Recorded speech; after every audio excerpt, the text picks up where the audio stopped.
हाय बच्चों, good morning, здравствуйте, myself B D Gupta. Most welcome in the channel physics the same day. Physics the same day में most welcome बच्चों। आज के date में मैं बताऊंगा बहुत ही प्यारा न्यूमेरिकल, बहुत ही प्यारा न्यूमेरिकल। जैसे दो कोई ऑब्जेक्ट है, ये इसका मास m1 है, इसका मास m2 है, इनके बीच का डिस्टेंस हमने क्या मान लिया, r मान लिया। तो फोर्स ऑफ ग्रेविटेशन यानी ग्रेविटेशनल फोर्स क्या होता है, यह बराबर g m1 m2 upon r square.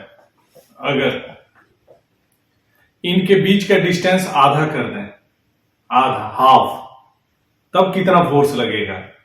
पहले अगर डिस्टेंस r है तो फोर्स लग रहा है F बराबर g m1 m2 upon r square.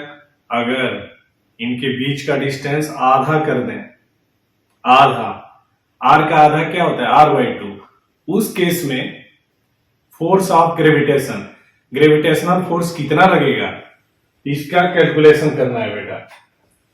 Most welcome in the channel physics the same day. Question 1 ये है बेटा एनसीईआरटी का, बीच में न्यूमेरिकल बताऊंगा, उसके बाद फिर थियरी पे आएंगे।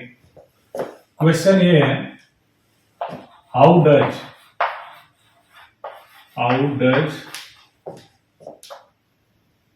Force of gravitation how does force of gravitation between two objects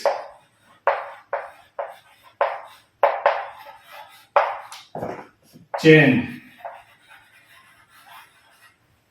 when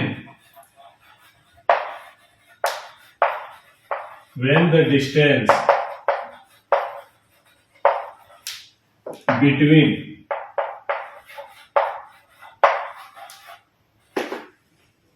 them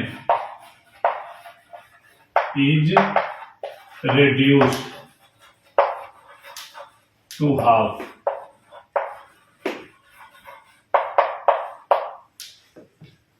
question ये है बेटा, ये दो ऑब्जेक्ट हैं, इनके बीच का डिस्टेंस पहले हमने r माना, तो उस समय फोर्स था F बराबर g m1 m2 upon r square. अब फोर्स ऑफ ग्रेविटेशन क्या होगा, फोर्स ऑफ ग्रेविटेशन यानी ग्रेविटेशनल फोर्स क्या होगा जब इनके बीच का डिस्टेंस क्या कर दिया जाए, आधा कर दिया जाए। इसका कैलकुलेशन करना है। देखो बेटा, फोर्स ऑफ ग्रेविटेशन, ये रहा फोर्स ऑफ ग्रेविटेशन, इसको बोलते हैं ग्रेविटेशनल फोर्स, इसको कैपिटल लेटर के F से लिखते हैं। और ग्रेविटेशनल फोर्स किसके, हमेशा टू ऑब्जेक्ट्स के बीच में, between two objects, change when the distance between them is reduced, मतलब कम कर दिया जाता है, हटा दिया जाता है। टू हाफ मतलब डिस्टेंस आधा कर दिया जाता है। कोई दो ऑब्जेक्ट हैं, पहले r डिस्टेंस पे है, फिर r/2 कर देते हैं, तब फोर्स ऑफ ग्रेविटेशन यानी ग्रेविटेशनल फोर्स कितना होगा, इसको बताना है, सॉल्व करना है। सॉल्यूशन देखो बेटा,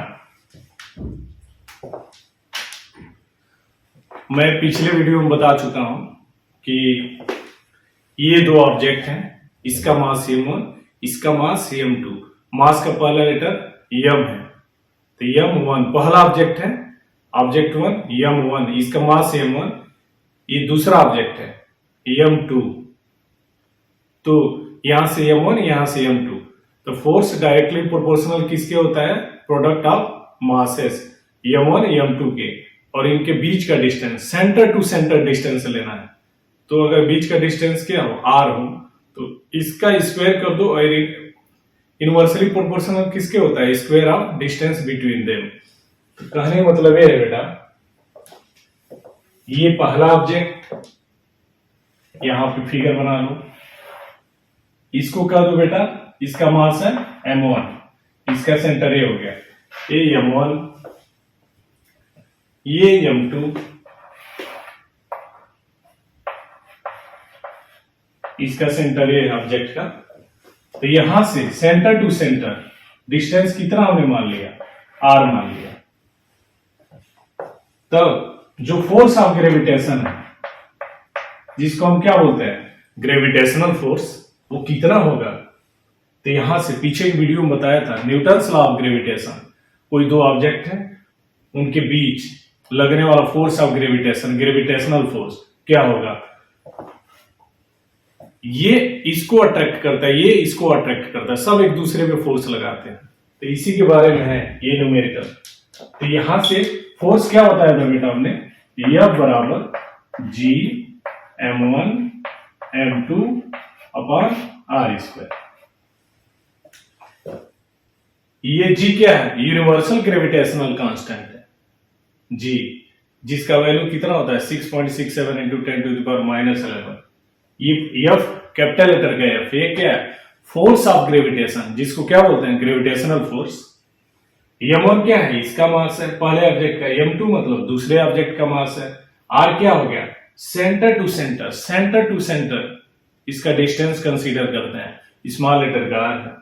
जब डिस्टेंस चेंज नहीं हुआ, कुछ नहीं, पहले r डिस्टेंस पे रखा, तो इनके बीच लगने वाला फोर्स कितना आया, F बराबर G m1 m2 upon r square. इसको कह सकते हो बेटा इक्वेशन 1, ये हो गया इक्वेशन 1। फिर आते हैं बेटा,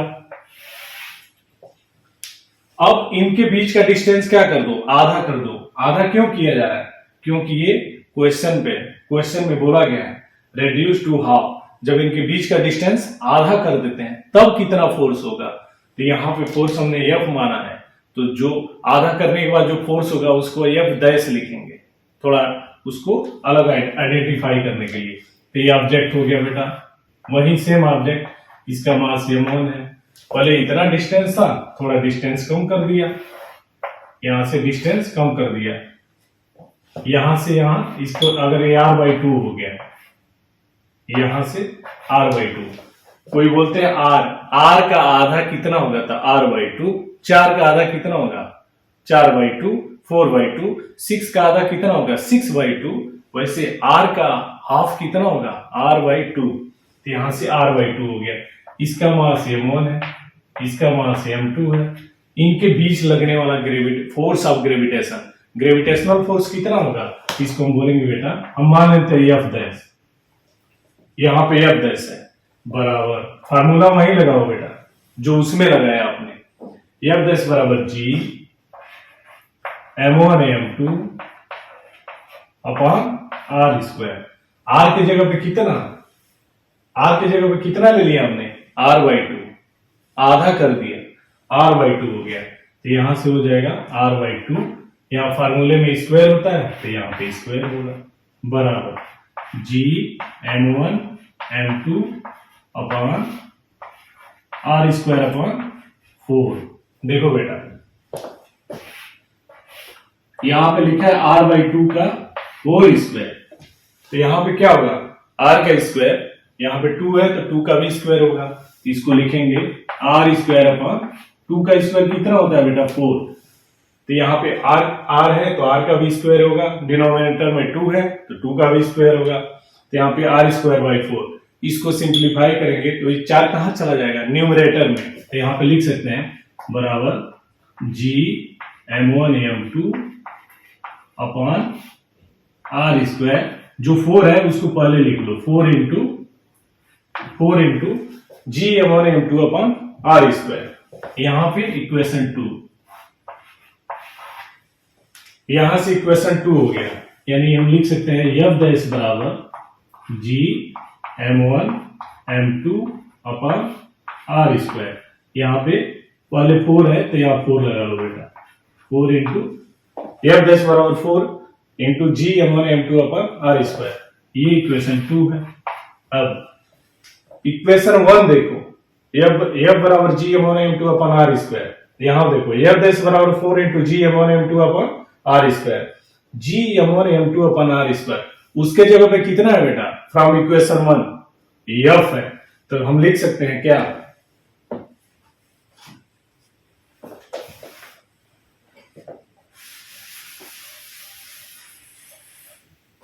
लिख सकते हैं बेटा from equation 1 and 2, from equation 1 and 2 we get हम लोग को क्या मिलेगा बेटा, एफ डैश बराबर 4F,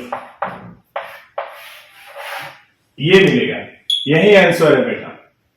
हमने क्या किया, हम बोलेंगे, हम जानते हैं क्या, अगर कोई दो ऑब्जेक्ट है जिसका पहले का मास m1 है, दूसरे का m2 है, दोनों के बीच का डिस्टेंस r है, तो force of gravitation, gravitational force क्या हो जाएगा, F बराबर Gm1m2/r²।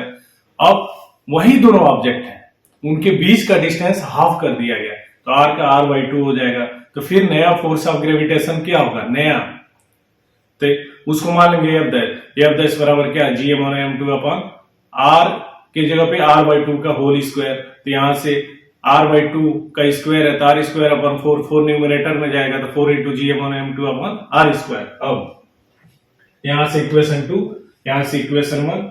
अब Gm1m2/r² की जगह पे कितना है, f है, तो इसके जगह पे क्या रख देंगे, इक्वेशन 2 में इक्वेशन 1 की वैल्यू पुट कर दिया हमने। तो यहाँ पे, यहाँ 4 है तो 4, यहाँ 4 है तो 4, और इतने की जगह पे क्या लिख देंगे, इक्वेशन 1 से f, तो 4 × f हो जाएगा।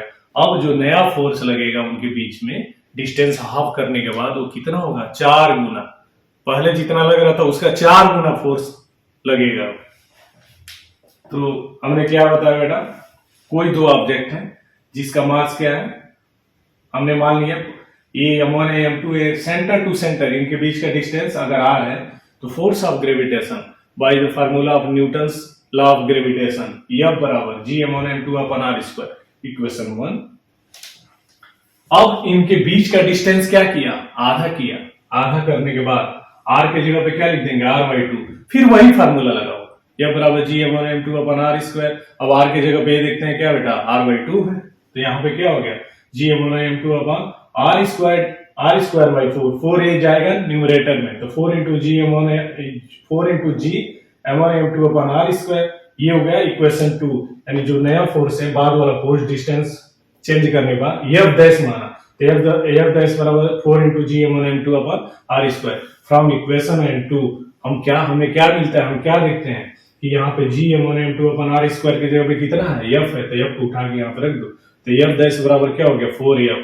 यानी जो नया बल होगा, नया फोर्स होगा, डिस्टेंस हाफ करने के बाद 4 गुना, पहले के 4 गुना ज्यादा लगेगा। यानी ये जब डिस्टेंस घटाते हैं तो फोर्स क्या होता है, बढ़ जाता है, डिस्टेंस बढ़ाते हैं तो फोर्स क्या होता है, कम हो जाता है, क्योंकि इनवर्सली प्रोपोर्शनल है। एक बढ़ेगा दूसरा घटेगा, दूसरा घटेगा तो पहला क्या होगा, बढ़ेगा, एक घटता है दूसरा बढ़ता है, ऐसा है। तो ये रहा बेटा न्यूमेरिकल, ये क्वेश्चन नंबर 1 है। फिर आगे बताऊंगा क्वेश्चन नंबर 2, 3, उसके बाद फिर बताऊंगा मास एंड वेट क्या है। तो एक बार और देख लो बेटा, ये क्वेश्चन ये कर रहा है, कोई ये दो ऑब्जेक्ट हैं, उनके बीच में पहले फोर्स कितना, फोर्स ऑफ ग्रेविटेशन जो लग रहा था, और उसके बाद इन्होंने क्या किया, डिस्टेंस को आधा कर दिया। आधा करने के बाद फिर फोर्स ऑफ ग्रेविटेशन क्या हो गया कि चेंज होके कितना आएगा, तो हमने ये बोला 4F होगा। ये दो ऑब्जेक्ट हैं, पहले का मास m1 माना, दूसरे का m2 माना, इनके बीच का डिस्टेंस क्या माना हमने, r माना। तो by Newton's law of gravitation F बराबर Gm1m2/r², इक्वेशन 1। अब जो डिस्टेंस r था आधा कर दिया, r/2 कर दिया, तो r/2 करेंगे तो यही फार्मूला इस पे भी लगाओ। तो यहाँ पे F डैश बराबर Gm1m2/r की जगह पे r/2 का स्क्वायर, तो यहाँ पे r², 2 का स्क्वायर 4 हो जाएगा, ये 4 न्यूमरेटर में जाएगा, 4 × Gm1m2/r² हो जाएगा। तो यहाँ से F डैश बराबर 4 × Gm1m2/r², equation 2। From equation 1 and equation 2 we get what, यहाँ से ये इक्वेशन 1 की वैल्यू उठा के इक्वेशन 2 में पुट कर दो, तो 4 है तो 4, इतने की जगह पे F, तो F डैश बराबर 4F। अब जो नया फोर्स लगेगा 4 गुना ज्यादा लगेगा। यही है क्वेश्चन नंबर 1 एनसीईआरटी का। अगले वीडियो में क्वेश्चन नंबर 2 बताऊंगा, फिर क्वेश्चन 3, फिर उसके बाद मास एंड वेट। प्लीज मेरे इस चैनल को फिजिक्स द सेम डे को सब्सक्राइब करें, ज्यादा से ज्यादा शेयर करें बच्चों को, और आप जहां भी रहें स्वस्थ रहें, खुश रहें, मस्त रहें। Thank you.